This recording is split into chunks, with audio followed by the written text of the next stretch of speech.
The wife accidentally gave birth to 20 babies, and she has a room this big for them. Two smart fellows are asked to plan this room for these children. One way is to divide the area into 20 equal spaces so that there will be no conflict. But that's how lazy brains think. We are professionals, so we use our brains a lot.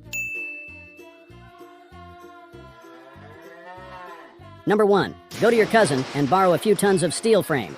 Then, with a little bit of courage, find your uncle to borrow a few pieces of screw. Fix all of it tightly to the wall. Get wood planks to cover the steel frames. It is environmentally friendly, and it can last for 10,000 years.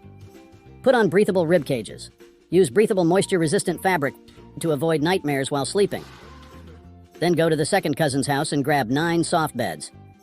In between each bed, make a partition wall. This is for hanging clothes. Next, add 1 more piece of wood. This is for the child's folded shirts and whatnot. Now it's not a waste of space at all. Put doors to prevent house lizards from entering. Remember to put headboard on the wall to avoid concussions. Next, for the lower beds, make 11 large drawers. Put the kids' stinky socks there. For the upper beds, make 12 large drawers. Hide their stinky socks in there too. Number 2, bring in a shipping container to maximize the space in the middle of the room. This is the learning area for the children. This is where they will learn from my videos.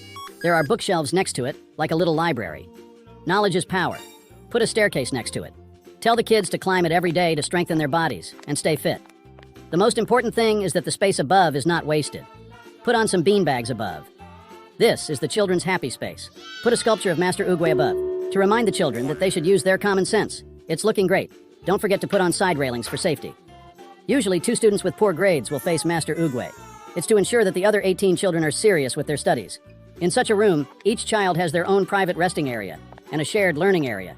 There is enough space for activities. The practicality of the space allows the children to grow up to be emperors and conquerors.